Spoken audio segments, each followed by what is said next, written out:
I don't think I ever really believed everything. And I realized that quite a few of the things didn't hold water. The actual religions were man-made from wherever. God?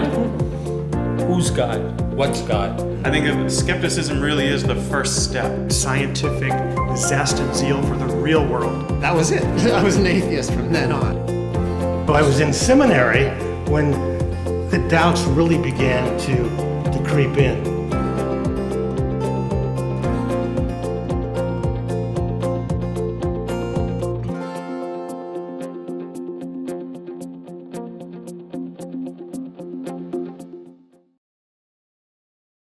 Hi, I'm Red. Hi, I'm Susan, and this is our friend David, who has an extremely interesting story about his road to atheism. Yes, David, tell us about your parents. Were they particularly religious or worshiping? My mother more than my father. I was born in Lafayette, Indiana, was raised on the prairie in northern Indiana.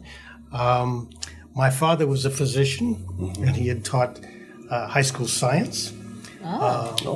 My mother was conservative Methodist, but she was not fundamentalist. So if you didn't believe in evolution, you would have been considered eccentric.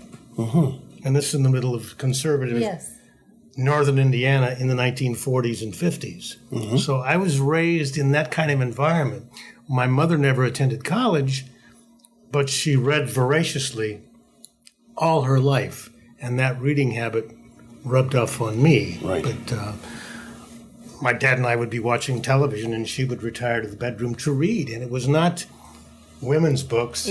She was reading biographies of Eleanor Roosevelt or Gandhi or some other prominent figure. She loved history, so that was the environment. But that was the impetus for you to... But she was very religious, not fundamentalist, but you know, I was raised in a conservative Methodist environment. My father never went to church, but he was raised in a conservative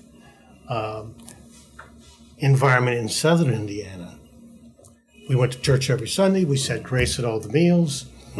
And interestingly enough, when I was in high school, my mother bought a big set of books called The Interpreter's Bible.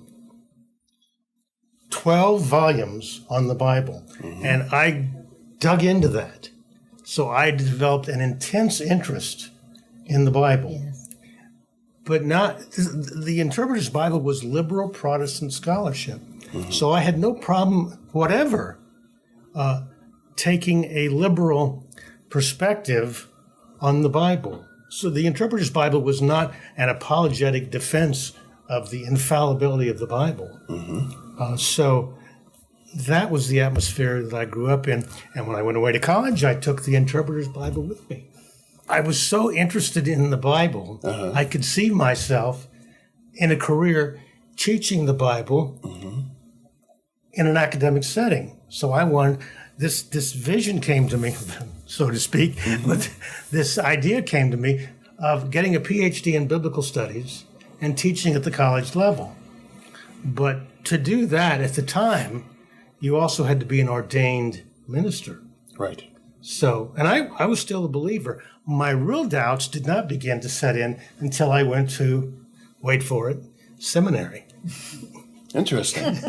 So I was in seminary when the doubts really began to creep in. And interestingly enough, from your perspective, it was because of my interest in astronomy. I took an astronomy course in college when I got to Indiana University, and much to my dismay, I found out that to be an astronomer, you have to know mathematics. Oh, yes. Oh, yes. My math skills were about as close to zero. Your eyes glaze over when you see equations. To your chagrin, So I had to abandon the concept of, believe it or not, when I was in seminary, I wrote a paper for my own edification called On the Improbability of God. When I was in, studying to be a minister, I only showed it to one person. I was just going to ask and he you was that. not thrilled. Okay. He was one of my seminary buddies. But in that, I said, we talked about the Big Bang. We talked about the size of the universe. Only later would I find out that in 1920, Shapley Harlow Yes. and Eber Curtis had a debate in 1920 on the size of the universe. And Shapley was convinced that the Milky Way was the universe. And Heber Curtis argued that those little swirls out there were not solar systems evolving. He said they're other galaxies. Well, that's Hubble determined that Andromeda was another galaxy. And so suddenly the universe becomes Much bigger. And just my paper, I said the conclusion should not be how small we are or how insignificant we are. We know that already. I said the thing you should really take away from that is how isolated we are. And Carl Sagan liked to speak of our confident theologies. We have not yet compared notes about the cosmos with anybody else out there. That's right. And we're a very infant species, so to speak. And very egocentric. Too. Since the Sumerians invented language, writing, I like to say that the intellectual adventure of ancient man, I forget who was it wrote the book by that title, that's how long we've been thinking about the cosmos. What about if 500 light years away, there's another civilization that's been thinking about it for 1 million years? That's right. We have no way of knowing. No. We're making guesses. And one of my theology professors had at the time, there were two important theologians, Tillich and Karl Bart. Okay, Bart, right. Karl Bart was a Swiss theologian, and he wrote a 13-volume set called Church Dogmatics. Right. 13 volumes on Christian theology. And Protestant or Catholic? Protestant. And one of my theology professors said one day, nobody knows 8,000 pages about God, not even in German. And, that was just one of those insight moments. Of course, nobody knows 8,000 pages about God.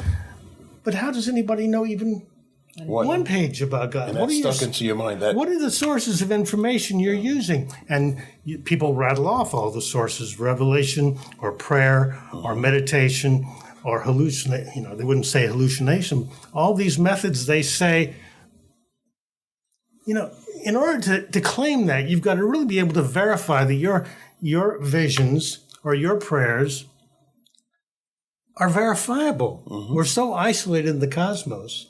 And of course, none of them survives the test of proof. That's right.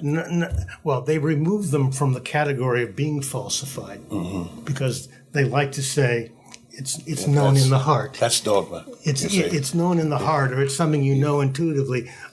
I plodded along on my doctoral studies because it's what I had to do to support my family, get ordination, and whatever. And I wrote my doctoral dissertation on something that had nothing whatever to do with Christian dogma. Okay? Okay. One of the liberal causes, I went to Boston University. This is the school that Martin Luther King graduated from, so it was one of the liberal Boston schools. And they welcomed the championing of liberal causes. And I believed at the time, as I still do, that overpopulation, if there's any one thing that might kill off the human species, that's one of them. So how do you advocate population control when right there it says in Genesis, be fruitful and multiply? And so I did a doctoral dissertation studying the interpretation of that verse in selected periods in Christian history. And you know what? Catholic theologians who prized celibacy above marriage, said that the commandment had already been fulfilled. That's the way to get out of it. And that's the way they got around it. That's the way to get out of it. But that was my dodge in my doctoral studies to get away from talking about Christian doctrine. I did, and my doctoral dissertation has probably been asleep in an archive for the last 35 years somewhere. I doubt that 2 or 3 people have read it in the time. So you did graduate and become a minister. Yes. Yes. 10 years in the Methodist ministry, preaching every Sunday. Even though you had doubts, or It was, well, Paul Tillich, who was a more liberal theologian than Karl Bart, he came up with the idea that God was the ground of all being, okay? And to even say that God exists is to limit God. Now, this is the ultimate sophistry. This is wordplay. This is theobabble. But here was a huge set of books by Paul Tillich about God as the ground of all being. Well, And he was liberal in his point of view. and when you're trying to hang on to it, that was a lifeline. But every Sunday I was going to church, and the people would have said, "What are you talking about, the ground of all being? It's the man upstairs." We come every Sunday to talk to the man upstairs, to pray to him. They're indulging in the mythological language of the time because Judaism has absorbed a lot of imagery from the religion of Mesopotamia. Yes. The only way to solve the problem of the death of Jesus and not have it be a defeat is, well, he's going to come back. And so they begin to paint the picture of what that coming back is going to be like. And Paul was especially susceptible to that. Paul was totally absorbed with the myth that Jesus, he'd gone away, and Paul never knew the original Jesus. Paul has a huge reputation because his major letters ended up in the New Testament and had such a huge impact. Don't forget, Paul was on his way to Damascus to clamp down on Christians who were already there. Paul wrote to the church in Rome, it was already there. So I don't think it's fair to say that Paul invented Christianity, but he was one of the inventors, and his thought, as tortured as it is, ended up having such a huge impact on Western thought. It's very unfortunate. Yeah. except that scholars have proven that some of his letters were probably not written by him. Oh, exactly. The authentic letters, 1st and 2nd Corinthians, Romans, certainly Galatians, Philippians, and Philemon, there's enough to condemn Paul just on what he wrote in those 4 or 5 authentic letters, because some of the things he says in those are horrendous. And Christian scholars have been spinning that and trying to put the best possible interpretation on it for millennia. Well, the 4 Gospels are listed by the late 2nd century, so we know that the 4 Gospels were at least in existence by that time. By J, letter J. But they weren't written by Matthew, Mark, Luke, or John. No, These are groups of people. these are traditions. These names are attached to the 4 Gospels by Christian traditions, and it's very interesting to watch Christian apologists try to get around that. With the spin. For example, Paul mentions his companion Luke, and so it's very natural that people said, this was the Luke that wrote the Gospel. And one conservative Christian apologist named Ben Witherington, he even says, gee, Luke must have gone to Palestine to interview Mary to get his stories of the birth of Jesus. And it's just mind-boggling that someone would come up with that sort of ad hoc argument. The Gospel of Mark probably came along not too long after the destruction of Jerusalem in 70 CE. Did Jesus, if he was real... If he was real, yes. Did he die in around the year 30? So between 30 and 70, you've got 40 years. Now, my question has always been, how in the world were the words of Jesus even preserved to begin with? Right. 95% of the people at the time were illiterate. Illiterate, including... Okay, so... And his followers were illiterate. Probably. But here you have And he never a wrote a preacher. thing. Here you have a preacher who was wildly popular around Palestine. Maybe not. There's no independent verification for that. Whatever. So here we have Jesus preaching to a crowd of illiterate people no one of whom carried around a pad of paper and a pencil, okay, are we to assume that they went right home and wrote down what he said? Those illiterate people. Yes. Those illiterate Doubtful. people. Doubtful. Very doubtful. So how do the true words of Jesus end up preserved in documents that were written? 68, 80, and God 103 years. did it. God did it. Yes, Right. yes. Then how come there are so many mistakes? Because we can see Oh, yes. that Matthew and Luke both copied from Mark That's right. and how they changed it. And then you have the Gospel of John, which might as well be about Somebody else. somebody else entirely, because the Jesus in the Gospel of John is nothing like the Jesus in the Gospel of Mark. But even if you've got a fragment or fragments of the Gospel of Mark, which date from the late first century, and conservative scholars are saying, woohoo, look what we've got here. And, well, if this is the Word of God, is this how he preserves his holy writ? It ends up in an Egyptian funereal mask? That's one problem. But then the second problem is, let's say you found an entire Gospel of Mark intact that you can date with certainty to 75 AD. That's still see, 45 years. That's still. How do you know that any of the content of that gospel is accurate? It could be a novel. Yes. Here's a telephone. Telephone, There you go. telephone. Or But early versions of Stan Lee and Superman and stuff like that. Mark Twain said the best cure for Christianity is reading the Bible. Yes. And I tell Especially people, just Revelation. start reading the Gospel of Mark.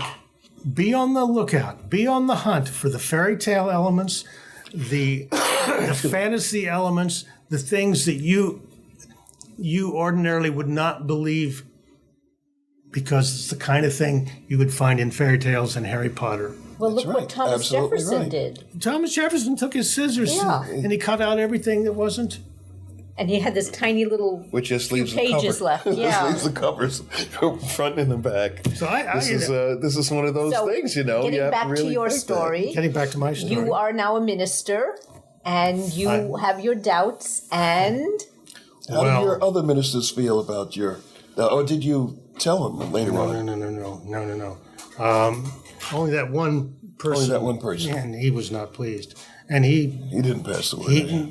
he ended up being a minister his entire career. But there came a point where I had to say, Enough's enough. enough is enough, because I'm leading a worship service every Sunday when I'm saying to myself, what do you people think you're doing? This is ridiculous. One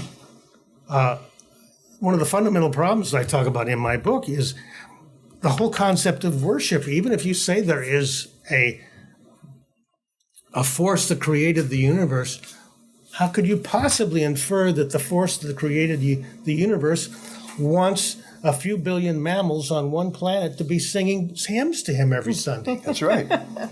Does God have to be told how great he is repeatedly? apparently Over and over and over. Doesn't he get bored with that? What am I doing? Why am I putting myself through this? And I was also going through a divorce at the time, and a divorce pastor is not a very good thing. I was also dealing with being gay. So here I am, a gay atheist. What am I doing in the ministry? Getting a divorce. What am I doing in the ministry? Right. yeah. And so there was a young man in my parish who was an insurance salesman. And he thought I would make a terrific insurance salesman. I gave it a try for a year, and I say that's the worst year of my life. And knowing how much I hated religion, that's saying a lot. Well, I voluntarily left after a year because the man I still live with, who's my husband now, he was moving to New York. And I had always wanted to live in New York. That's how we both ended up in New York. I got into the business world, but my thinking about religion never turned off. I never shut it down. My interest in biblical studies, I was still very curious about that. And so my thinking in the last 5 or 10 years really began to focus on this book that I'm now working on. But I established a Facebook page for the book in 2012. And the Facebook page is called 10 Tough Problems in Christian Thought and Belief, subtitle, A Minister Turned Atheist shows why you should ditch the faith. Now, Wow, what an accusation! Yes, Well, indeed, beautiful, beautiful. I am a part of the New York City Atheist Writers Group, and the original subtitle was A Layman's Guide. And it was Jane Everhart, as a matter of fact, who said, punch that up a little. That's boring. Actually, I was walking down Broadway one day on a Saturday. Columbus Circle? Columbus Circle.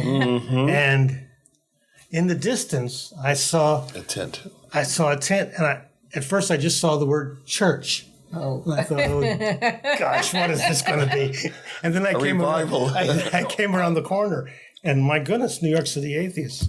And I think I attended one or two meetings not too long after that. And I'm eternally grateful to Ken Bronstein, because when Richard Dawkins came to speak at the National Academy of Science downtown years ago, I was in the lobby looking very forlorn because I didn't have a ticket. And Ken helped me get in. Well, that's very good. So, but then in more recent years, I began attending again, and then I became a member of the New York City Atheist Writers Group. With the Clergy Project, too? I'm a member. You're a member? I'm a member of that, yes. Could you tell us a little about that? How many people are attending know. that? I heard 200 the last... Oh, no, I think it's closer to 500 now. Oh, good. Oh, yeah. That's very good. And I was actually screened. They have a very careful screening process, and I was originally interviewed by Teresa McBain to get in. I was a little bit the exception to the rule, because most of the people who go into the project are currently Involved. or recently involved in being clergy. And they're in it for their support, they're in it for guidance, they're in it for, their main thing is trying to change careers. Yes. Because when you've been, like myself, PhD in biblical studies, how marketable is that? Zero. That's why I went into insurance sales, because what that takes is just getting on the phone. How wrong can David Letterman be? People like lists of 10 things. Right. Oh, yes. Aren't there far more than 10? And I say, of course there are far more than 10. But that helps, it gives something to wrap your mind around. Right. It's not too daunting to talk about. The first problem, I divide them into groups. There's 5 that relate to Western monotheism, period. And then there are 5 that relate specifically to Christianity. The big one is the problem of evil and suffering. Christian apologists have done a Herculean effort to try to finesse the problem of evil and suffering. They come up with all sorts of excuses, all sorts of reasons. Secular philosophers have vetted all the reasons that they give for why we suffer, and none of them really stand up. They are apologetic nonsense. An excuse. If your prayer worked and your aunt was healed of her cancer, God did it. Yes. If she died, it's part of God's plan. Yes. It's maddening to hear Christians come up with some of these arguments 10 days following the massacre of 20 children in Connecticut. Amazing. A Catholic friend of mine said in Grace on Christmas Eve that God must have wanted more angels. I wanted to take her out of the room and give her a good shaking and say, do you realize the horrendous thing you have just said and what it implies about your God? And I wish I could take my Catholic friend and set her right down in the classroom and say, you look around you and you tell me that God did this because he wanted more angels. Well, not... Now, the second problem is the problem of knowing God, because everybody assumes my prayers are a correct channel to God, or my visions, or my meditation. These are the way I know God. What you know, how do the ways that you think you know are valid? And so the second chapter is on that whole problem of God knowledge. None of the ways that you assume that you know God are in fact verifiable. Now, the third problem, I move directly to the concept, because it's so important in Western theism, the concept of revealed scripture. Western theism puts a huge amount of emphasis on having a holy book. And there are several flaws in that that I address. If you're telling me that God inspired Matthew, whomever he was, to write that book, so you're telling me it came from God through his brain onto the paper. Okay, now you have to have some way of knowing, but was it inspiration, revelation, imagination, hallucination? What are your criteria for saying it was revelation but not imagination or not hallucination? And in the final chapter of the book, I call Bad News Paul, a delusional cult fanatic. And then I just do a very careful dissection of the horrible things that he taught and said. Among other things, all governments are derived from God. Well, Rulers are appointed by God. He was afraid, I suspect, that his letter to the church at Rome might fall into the wrong hands. And he wanted to appear to be rah, rah, rah for the Romans. sounds like a very interesting book that you're writing. Yes. And I think this is going to make some headlines. I hope you will give a copy each to the seminars, to the seminaries. That it should be very interesting. I found on LinkedIn the LinkedIn group for the Boston University School of Theology, and I put in a request to join. And my Facebook profile is David Madison, atheist author, atheist advocate. And I wondered how they would react to how that. they would react to that. And Yes. several weeks later, which is not unusual for LinkedIn, I got Your response. I was accepted to membership, but I would love to put a request on the Boston University School of Theology LinkedIn group, a request for critical readers. Oh. I would like to have That would be very. I would like to have a professional theologian Yes. Is Take a there- look at it. take a look at just it. to see that. Was there anything that you would like to make as final comment to our listeners out there, and then as far as a philosophical point of view of your background and history and things that you're thinking of the future? I keep telling people, please read the Bible. Please read the Bible. I'm not making any of this stuff up. No. Just read the Read it. Bible. That's right. And read it critically, read it thoughtfully, bring your mind to it, and be challenged by it. The Bible is the atheist's best friend. Yes. That's right. Definitely. Thank you very much. Thank I you. really appreciate it. Thank you. Thank you.